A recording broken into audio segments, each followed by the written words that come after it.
I actually have a friend or an old friend who killed someone. And he said, honestly, and this is a little bit dark, but he said it was awesome. Huh.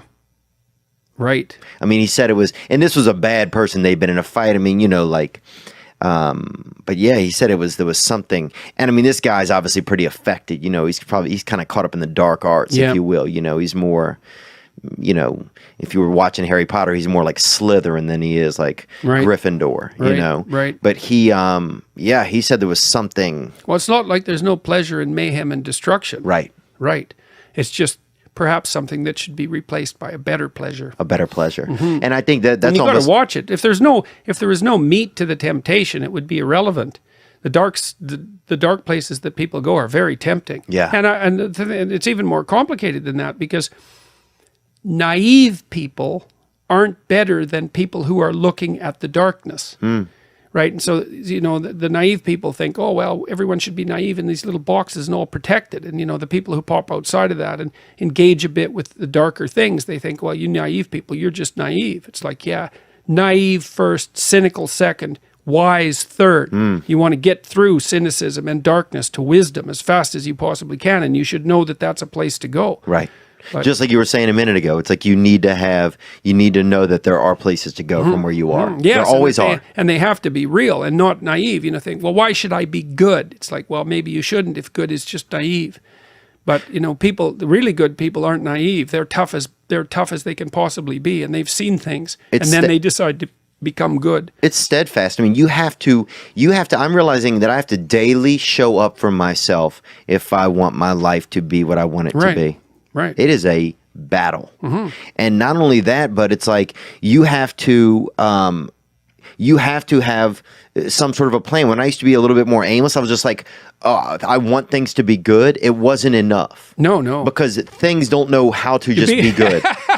This is true. All by left to themselves, things go from bad to worse. Things will go out of town. Things will, yes, that's entropy. Yeah, like leave your house alone for a year. Yeah. See what happens to it. It's like, oh, it's way better. It's like, no, it's not. It has black mold everywhere, right? And a vandal has moved in. There's graffiti everywhere. And there's squirrels drawing a pentagram. Like things have gotten out of hand. I think good is more powerful than evil. And I say that lightly, man. I studied evil for like 30 years. Yeah, man. You're like dark. Yeah, you've been in the dark arts, man. Yeah, well, that and the clinical practice, you know. So I've looked at the darkest things I could find, and some of them I barely recovered from. And you still believe that good I believe more. I believe more than I did before. I believe that our capacity to transcend evil is far more powerful than evil, even though evil is no bloody joke. Well, that gave us World War II. It gave us the Gulag Archipelago and the horrors of the Soviet Union and communist China and Cambodia. And it's like the horrible tortures that went along with that, the mass slaughter, the malevolence and the lies, all of that. It's like, yeah, man, that's dark. The light is brighter than the dark is dark. Wow. And that's something, man, because the dark is plenty dark.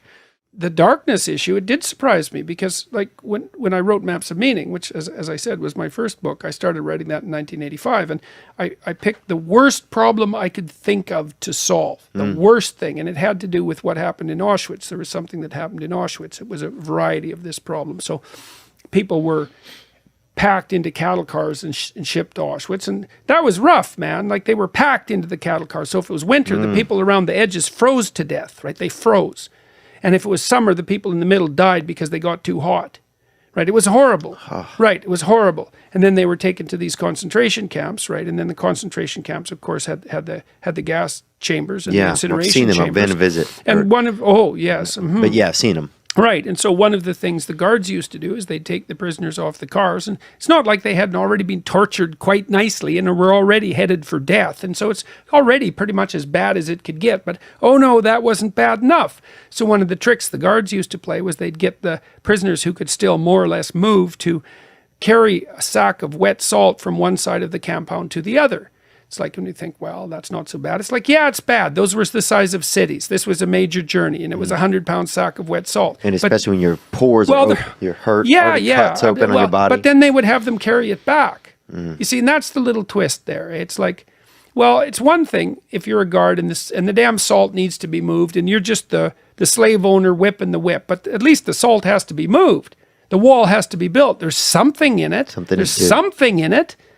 Carry that there and now carry it back. It's like, okay, so that wasn't the question I was trying to solve. The question is, what would I have to be like to do that and enjoy it? Right, because there were people who did that, and they were people, and they enjoyed it. And there were a lot of them. Right, and there were a lot of them, yes, and they weren't so different from you than you think. Wow. So that's the thing that I was trying to figure out. I was like, what the hell's at the bottom of that? Well, that was the darkest places I could find to look. There's this story.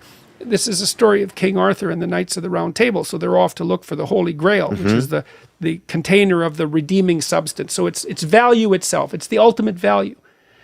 Well, they don't know where to go look for the Holy. It's the cup that held Christ's blood from the cross, or maybe the cup that he drank at the Last Yeah, it was Supper. in Indiana Jones, too. Yeah, that's right, of course. And then the Holy Grail is a very, very old idea, and it stands for the ultimate value.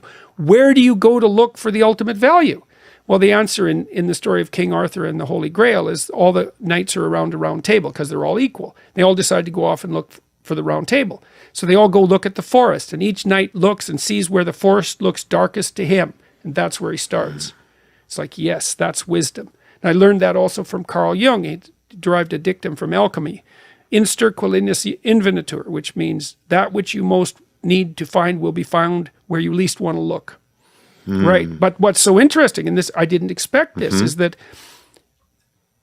if you peer into the darkest dark, you find the brightest light. And I never expected that, but that's what happened. I thought, oh, this is horrible even beyond what I could comprehend.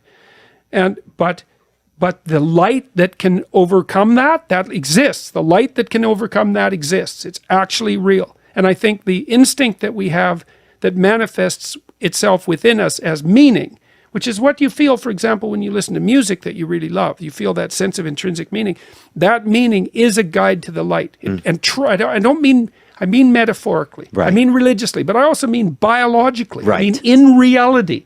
That sense of meaning is the guide to the light that overcomes the darkness. And the darkness is dark. It's really dark.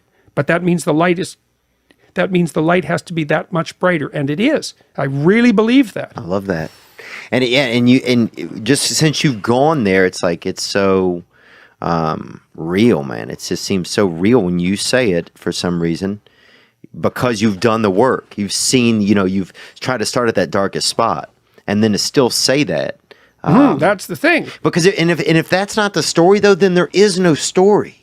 It's like that has to be the story, that we go, that it ends in positive, that it goes upward.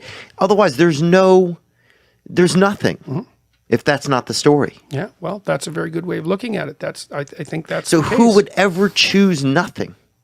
It's just such a pointless. There's no. That's it's Mephistopheles. It's Satan's dictum that things are so terrible that it would be better if there was nothing at all. Yeah, there's a whole line of German literature, speculative literature that was laid out by a man named Goethe, who wrote a play called Faust, about a man who sold his soul to the devil for knowledge. And Mephistopheles features in Faust. He's the tempter. He's Satan himself.